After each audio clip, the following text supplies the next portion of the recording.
All right, guys. So today we're going to go along the lines of onboarding process and how I go about onboarding clients. I just started working with Janelle here, who came to me after working with a coach that she's been working with for a little bit now, and just became a little bit disenchanted with the process and how things were going, which happens from time to time. So without going into like the question and answers, just note that there's a lot of communication back and forth trying to pinpoint what went wrong so that we can avoid that by developing the coach athlete relationship. And then this is the questionnaire that I sent her to get the information that I need to help build out her program. So, first and foremost, I ask if there are any limitations to certain exercises and if she has any injuries. That way we can plan around it, and that way we can see if there's any repetitive injuries that keep occurring, or if there's some injuries that overlap each other that may cause some red flags as to what's going on. Then I try to get a breakdown of her technical maxes for her best three lifts, not the ones she may have done at the meet where they grinded and they didn't look that great, but just kind of a rough estimate of where her lifts are. Obviously, the equipment that she has available, that's going to be very important, and making sure that they understand that we want to know more than beyond just the powerlifting equipment, but all the accessories that they have access to, so that we can get a bigger toolbox in order to prepare them for whatever exercises that we can, and just so that we know their limitations, and then what their current training has looked like over the last 6 months, and what has worked best for them in the past. I think it's really important to create a level of communication to where you start to value your athletes' opinions on what they've done in the past and what's worked for them, and to never devalue past experiences, which I see happen a lot. A lot of coaches will take on new clients and not really think about what they've done or what's worked in the past, and automatically assume that what they're going to give them is going to be the best case scenario for them, without taking in any type of feedback from that. So that's something that I can harp on enough, is making sure that you communicate with that athlete that, like, hey, I care about what's worked for you. I want to know what's worked for you. Let's make your training plan together to help create better buy-in. And then also, how many days a week can you lift? How many days a week do you lift, and how long do your workouts usually take? Right? If somebody says they can only lift 3 days a week and you give them a 5 day a week program, that's going to cause issues. I've seen that time and time again. And then just understanding where their volume's at and how fast they move through workouts and what their time domains are. Janelle here is a nurse. She works crazy hours. So making sure that her workouts are going to be with the idea of fatigue and stress of work, being able to scale to that, to not add to that stress. And then what are their training goals? As many as they can give us to prioritize, what they're really trying to focus on, what they deem as their biggest weakness, what they have coming up that's really important to them. Understanding if they have an active or a sedentary job can be very, very important for planning out training volume. If they're very active at work, if they take a lot of steps, then that may be something that you look at in accumulation of leg volume, and how do you continue to perpetuate where those volume markers are. That's going to be very indicative.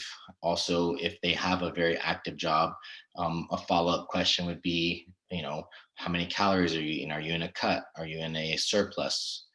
And then, have they ever worked with an online coach before? What did they like about it? What did they wish could have been better? Those are going to be something that, as a coach, you want to take in and understand that, hey, these are things that the athlete's telling you that they really enjoyed. Even if it's not your style, try to implement that as much as you can to fit their level of enjoyment, to give them the best experience possible. Because at the end of the day, that's what matters most. And then trying to figure out why they chose us, if they have a preference for a coach, and how did they hear about us. And these are just more or less marketing strategies to figure out ways to direct and guide where we're going to put most of our effort into what's given us the most amount of results from a marketing standpoint. Typically, they'll send me videos But for Janelle's, we're just going to look at her Instagram here because we can see some of the dilemmas she may be facing right off the bat. So one thing you'll see here is that, obviously her squats are a little bit high on this one. Um, Another thing to look at when she's doing her squat is the fact that she has a lot of upper back and upper neck movement throughout the lift. That can cause a lot of issues with not so much spinal compression type stuff, but just the inability to create a structurally sound braced mechanical position that will allow them to produce and elicit as much force as possible. So as you can see in her lift, she has that shift back from her knees into her hips. And when she does that, she overcompensates by driving her head back, right? So all kind of kinematic links in the chain that are going to cause issues down the road. And then obviously if she squats to depth, that's going to be exasperated even more. And then here she is doing some lighter beltless squats, a little bit more indicative of maybe what her form can look like. The walkout, pretty good walkout, a little bit of wasted time and steps, much better head movement, much better depth, much better position on the squat, right? Still not a huge fan of pushing the neck forward and then driving it back, but you don't see a lot of chest movement and you don't see a lot of deviation within the spine. So very good things there. But something to work on, right? Thinking about that idea of standing tall, creating as much alignment as possible, driving the entire torso and head as one back into the bar instead of driving the head with the neck being cranked back into the bar. So really just focusing on that. And that can be done by pulling those elbows down a little bit, putting more pressure into the pinkies and making sure they stay under the bar. And these are all things that will reinforce with her as we go on. And that's some of the coaching stuff that I'll send her right off the bat. And then here you'll have her bench press, right? And as you can see, pretty good arch, but a lot of that arch comes from the lumbar area and not a lot of extension within her thoracic spine. And that's why you have that elbow flaring back as much as it did, right? So we want to make sure that we continue to work on getting some T-spine extension and rotation in there to kind of build with that extreme arch that she already has. And then focusing on making sure those elbows don't move. When you have such big of an arch, you want to make sure that you're staying under the bar as much as possible. So that may mean she touches a little bit higher, flares her elbows out a little bit more. But it's hard to tell what her bench position can be until we get that T-spine loosened up a little bit more. So that's something that we'll be working on pretty consistently throughout her schedule, her plan. Right. And then from there, we'll go into some deadlifts and, you can start putting the pieces together, right? She has the overextension in the neck. She has lack of T-spine extension. And here you'll see a little bit more lack of T-spine extension throughout the lift. As you see, she gets pretty good tension into the bar, but then she kind of waves up into it, right? What we want to try to do is drive those knees out, pull that hips to the bar, and extend through the back all at the same time instead of trying to pull the bar off the ground and then extend it into the back. So that's something that we'll be working on. Again, it's going to be more or less trying to build that T-spine to get a little bit stronger in the lats, and then also just working on that static position of the extensor or the external rotation of the hips. So based on the video she sent in and based on what you guys just saw there, we're going to go straight into designing her warm-up plan based on those things, right? So we had a little bit of incongruency with bracing. So we want to make sure that we add in some type of bracing mechanism.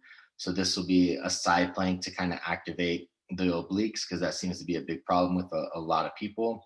And then we're going to do a banded archer stretch, which is going to really help open up that T-spine. We're going to throw in some hip airplanes as well, just to continue to work on that internal rotation of the hips because of a sumo pull. Internal rotation and external rotation banded to get a little bit of kind of that PNF going on.